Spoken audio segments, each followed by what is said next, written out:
The unwritten rules that inmates live by in prison are known as the convict code. But when it comes to gangs, the convict code is the code of silence. Talking about gang business can get members killed. They got rules and we got rules within the rules.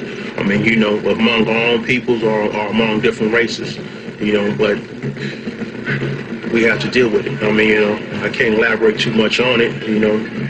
The subject was clearly off the table when we sat down at Pelican Bay State Prison with Raul Leon, alleged to be one of the leaders of the most powerful prison gang of all, the Mexican Mafia. How powerful is the Mexican Mafia here at Pelican Bay? I don't even touch on that right there. I don't speak on it myself, you know.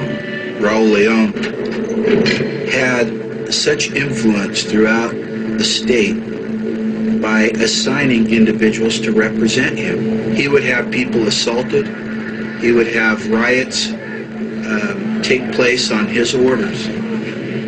Serving a life sentence for murder, Leon lives in what is widely regarded as the most restrictive environment in the state of California, Pelican Bay Security Housing Unit, or SHU. Inmates are confined to their cells for all but 90 minutes per day, which they're allowed to spend in a nearby concrete exercise area. Leon had been living here for 14 years when we met him. I always tell people they ain't built a prison hard enough to break me, you know. And some of us are stronger than others. And I think that's what Pelican Bay is about. One of the strongest are the ones that are going to make it, you know. While Leon refuses to disavow loyalty to his gang, the prison sees a slow but steady flow of inmates who do, through a process called debriefing.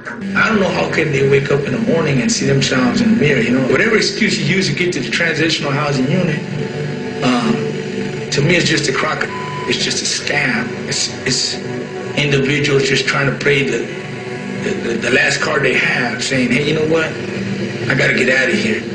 The only thing good about them debriefers and rats is that they can never return back to their neighborhoods. They're ostracized.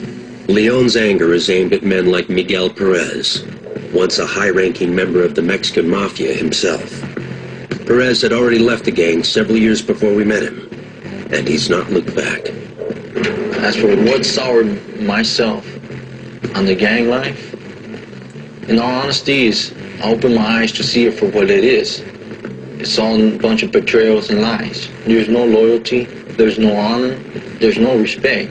I've seen too many innocent people being targeted that had nothing to do with the gang life.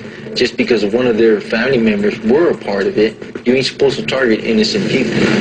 But Perez left us with a piece of advice for any inmate thinking about joining a gang. My word of advice to him is to remember two things. One, that he's not in control of his life.